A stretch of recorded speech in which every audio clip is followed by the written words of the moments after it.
Assalamualaikum warahmatullahi wabarakatuh. Teman-teman, kembali lagi bersama Faiha. Kali ini Faiha akan bercerita dongeng tentang matahari dan bulan. Dahulu kala, matahari dan bulan adalah suami istri. Ia memiliki banyak anak, yaitu para bintang. Matahari sangat menyayangi anak-anaknya. Tetapi, sesekali ia mencoba untuk memeluk anaknya. Ia terlalu panas sehingga membakar hangus anaknya. Bulan sangat sedih kehilangan anaknya yang terbakar oleh matahari. Ia pun melarang matahari untuk memeluk anak-anaknya. Kasihan sekali ya. Suatu hari, bulan pergi ke sebuah mata air. Ia untuk mencuci baju di sana. Sebelum pergi, bulan menitipkan pesan terhadap matahari. Ia mengingatkan agar matahari tidak menyentuh anak-anaknya. Namun saat bulan kembali, ia mengetahui bahwa matahari sedang memeluk anaknya, sehingga anaknya hangus. Bulan sangat marah, sehingga bulan melemparkan pohon pisang terhadap wajah matahari. Matahari pun tidak terima, sehingga matahari membalasnya. Matahari mengambil pasir dan melemparkannya kepada bulan. Lalu matahari mulai mengejar bulan. Kadangkala matahari hampir menangkap bulan. Namun bulan meloloskan diri dan berhasil kabur dengan cepat. Nah, itu saja ceritanya. Nah, dari cerita tadi ada pesan moralnya juga loh teman-teman, yaitu matahari dan bulan lakukanlah segala sesuatu berdasarkan aturannya. Jangan menyalahi aturan. Nanti kamu akan celaka. Terutama jangan melanggar larangan dari orang tua. Selain kamu bisa celaka, kamu juga akan berdosa. Nah, itu saja tadi cerita dari Faiha. Wassalamualaikum warahmatullahi wabarakatuh. Assalamualaikum warahmatullahi wabarakatuh. Nama saya Zulfa Kamila Lamia dari kelas 4D dan Kebun Kacang 01. Hari ini saya akan menceritakan asal-usul pohon kelapa dari India. Raja Trishanku adalah orang yang suci. Ia ingin masuk surga dengan rohnya dan dengan tubuhnya. Biasanya roh saja yang bisa masuk surga, dan tubuh seseorang akan dikubur di dalam tanah dan akan membusuk. Lalu ia minta tolong kepada Resi Vishwamitra. Resi adalah seorang yang bijak. Setelah melakukan doa-doa yang baik dan perbuatan yang baik, lalu Resi Vishwamitra akhirnya membantu keinginan Raja Trishanku. Pada suatu hari, Raja Trishanku mulai bertapa siang dan malam. Pada setiap 40 hari 40 malam. Pada hari ke-40, badan dan roh Raja Trishanku mulai melayang ke surga. Ketika itu Dewa Indra, rajanya para dewa, memergoki Raja Trishanku yang berada di depan gerbang surga bersama tubuhnya. Dewa Indra pun marah dan ia mengatakan, "Jika kamu ingin ke surga, maka lepaskan dulu rohmu dari tubuhmu." Itu kata Dewa Indra. Lalu Dewa Indra menahan dan melemparkan Raja Trishanku kembali ke bumi. Di bumi, Resi Vishwamitra melihat Raja Trishanku dilemparkan dari surga. Lalu Resi Vishwamitra berteriak, "Trishanku, berhenti di situ." Lalu Raja Trishanku melayang di antara langit dan bumi. Kata orang India, itulah terjadinya asal-usul pohon kelapa.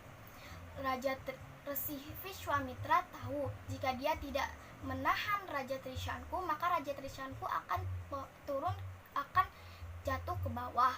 Lalu Resi Vishwamitra menyangga tubuh Raja Trishanku menggunakan galah yang panjang. Galah tersebut lama-lama berubah menjadi batang pohon kelapa. Kepala Raja Trishanku berubah menjadi buah kelapa dan janggut Raja Trishanku berubah menjadi serabut kelapa.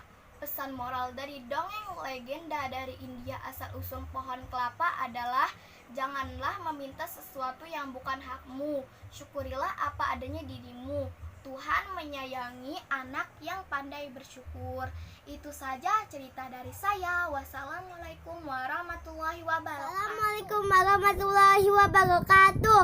Nama saya Nabila Putri Ardila, kelas 4D. Hari ini saya akan bercerita tentang keledai yang cerdas. Pada suatu hari, tinggallah seorang petani dan keledainya. Keesokan harinya, si keledai tersebut jatuh ke dalam lubang yang cukup dalam. Pak petani berusaha mengeluarkan keledai itu dari dalam lubang dengan sekuat tenaganya, tetapi tidak bisa. Lalu Pak Tani memanggil para tetangganya untuk menolong si keledai tersebut. Namun tidak bisa juga walaupun sekuat tenaganya. Si keledai itu menggoyang-goyangkan badannya yang ditimpa tanah dan pasir. Lalu tanah dan pasir itu turun ke bawah dan kepala si keledai itu muncul ke atas tanah, melompat keluar dari lubang dan menyepak Pak petani hingga jatuh tersungkur dan lalu melarikan diri ke rimbunan pohon di pinggiran hutan. Pesan moral dari cerita tersebut adalah kadang sesuatu yang dianggap oleh kita sebagai sebuah derita atau hal yang tidak disukai, jika kita mampu memahami dan memanfaatkan dengan bijak, maka kita akan berubah menjadi sesuatu yang bermanfaat dan berguna bagi kita. Itu saja cerita saya. Sekian, terima kasih. Wassalamualaikum warahmatullahi wabarakatuh. Assalamualaikum warahmatullahi wabarakatuh. Nama saya Risha Yasmin dari kelas 4D. Kali ini saya akan bercerita dongeng cermin ajaib. Alkisah, ada seorang raja bernama Granada yang sedang mencari istri. Ia pun menggelar sebuah sayembara. Barang siapa yang ingin menjadi istrinya haruslah melihat ke dalam cermin ajaib yang mampu menunjukkan kebaikan dan keburukannya semasa hidup. Para wanita yang awalnya bersemangat ingin menjadi ratu langsung patah semangat mendengar persyaratan tersebut. Mereka khawatir dan malu kalau semua orang akan mengetahui borok-borok mereka. Hanya ada satu wanita yang berani mengajukan diri. Ia adalah seorang pengembala yang datang dari keluarga menengah ke bawah. Bukan karena ia merasa tak pernah berbuat dosa, namun menurutnya semua orang pasti pernah berbuat kesalahan. Selama mau memperbaiki diri, semuanya bisa dimaafkan. Tanpa ragu dan takut, ia melihat ke dalam cermin tersebut. Setelah itu, raja mengatakan bahwa cermin itu sebenarnya hanyalah cermin biasa. Ia hanya ingin menguji kepercayaan diri para wanita yang ada di sana. Pada akhirnya, mereka pun menikah dan hidup bahagia selamanya. Sekian dari saya. Wassalamualaikum warahmatullahi wabarakatuh. Assalamualaikum warahmatullahi wabarakatuh. Halo teman-teman, kembali lagi bersama saya Kiara Kalila. Hari ini saya akan berdongeng tentang kelinci dan kura-kura. Suatu hari di sebuah hutan hiduplah seekor kelinci yang sangat sombong. Ia selalu menyombongkan diri sebagai kelinci yang paling baik. Ia terlalu membanggakan kecepatan larinya karena memiliki kaki belakang yang kuat. Si kelinci selalu memperlihatkan keahliannya dalam berlari cepat kepada semua hewan di hutan tersebut. Suatu hari, kelinci sedang membuat di depan para hewan yang ada di hutan dan menunjukkan betapa cepat larinya. Di saat ia berlari dan melompat di atas cangkang yang berjalan, perlahan-lahan sebuah kepala dan 4 kaki muncul dari dalam cangkang tersebut. Si kelinci pun sadar jika cangkang tersebut adalah kura-kura yang tampak merangkak sangat pelan sekali di jalan. Dia pun dengan sangat sombong sambil tertawa berkata, "Kenapa kamu sangat lambat?" Kura-kura menatap kelinci dan berkata, "Setiap hewan bergerak dengan langkahnya masing-masing. Mungkin aku bergerak sangat lambat, tapi aku bisa pergi kemana saja yang aku mau. Bahkan kenyataannya aku bisa mencapai tujuan lebih cepat dan lebih kencang dari kamu." Si kelinci pun berpikir, jika perkataan kura-kura sangat lucu. Ia tertawa mendengar jika kura-kura dapat berlari lebih kencang dari ini. Si kelinci yang sombong kemudian menantang kura-kura untuk lomba lari. Jadi dengan ini mereka bisa melihat siapa yang lebih cepat. Keesokan harinya lomba lari antara kura-kura dan kelinci dimulai. Serigala menghitung mundur sebagai tanda perlombaan dimulai. 5, 4, 3, 2, 1, lari! Kelinci dengan cepat menghilang dari pandangan mata. Sedangkan kura-kura melangkahkan kakinya secara perlahan dengan tatapan yang tertuju ke depan. Setiap ada kerumunan penonton di pinggir jalan, kelinci yang sombong membalikkan tubuhnya dan melambaikan tangannya. Ia ingin memperlihatkan jika siapa yang paling cepat berlari. Sedangkan di belakang yang amat jauh, kura-kura terus melangkah. Tiba-tiba kelinci menemukan sebuah tanda di jalan yang menunjukkan jika ia sudah berlari setengah jarak antar garis start dan finish. Bahkan ia tidak melihat adanya kura-kura di belakangnya. Si kelinci berpikir, aku berada lebih jauh di depan kura-kura yang sangat lambat. Pastinya ia masih sangat jauh di belakangku, sehingga perlu waktu lama bagi kura-kura untuk sampai di sini. Aku beristirahat dulu sambil menikmati sinar matahari yang hangat di sini. Waktu masih banyak untuk memenangkan pertandingan ini saat aku sudah bangun nanti. Sementara kura-kura terus berjalan perlahan tanpa henti. Waktu berlalu, si kelinci yang sombong masih tertidur lelap. Akhirnya kura-kura melewati kelinci yang sedang tertidur lelap di tepi jalan. Tidak mendengar bahkan mengetahui jika kura-kura sudah melewatinya. Kelinci pun terbangun dari tidurnya dan melihat ke arah belakang untuk mengecek kura-kura sambil berkata, "Ternyata kura-kura lebih lambat dari yang aku kira. Mungkin baru tengah malam dia akan tiba di garis finish." Si kelinci merenggangkan kakinya ke jalan dan melanjutkan perlombaan lari. Ia pun sangat terkejut melihat pemandangan yang sangat menakjubkan di garis finish. Tampak si kura-kura penonton bersukaria melihat kura-kura yang memenangkan lomba lari tersebut. Nah, teman-teman, dari cerita tersebut terkandung juga pesan moral loh, yaitu jangan pernah menganggap rendah orang lain. Setiap orang memiliki kelebihan dan kekurangan masing-masing. Kesombongan akan kalah dengan kerendahan hati.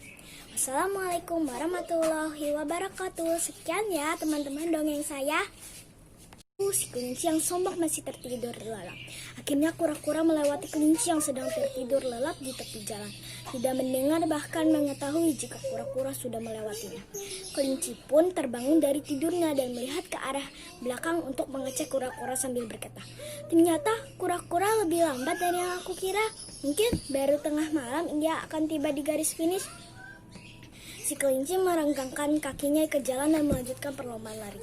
Ia pun sangat terkejut melihat pemandangan yang sangat menakjubkan di garis finish. Tampak si kura-kura penonton bersukaria melihat kura-kura yang memenangkan lomba lari tersebut. Nah, teman-teman, dari cerita tersebut terkandung juga pesan moral loh, yaitu jangan pernah menganggap rendah orang lain. Setiap orang memiliki kelebihan dan kekurangan masing-masing.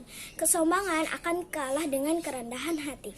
Wassalamualaikum warahmatullahi wabarakatuh. Sekian ya teman-teman dongeng saya. Assalamualaikum warahmatullahi wabarakatuh. Perkenalkan, nama saya Tiara. Saya akan membacakan dongeng Nasib si Monyet yang Jahil. Di sebuah hutan, monyet asyik berlompat-lompat di antara dahan pohon.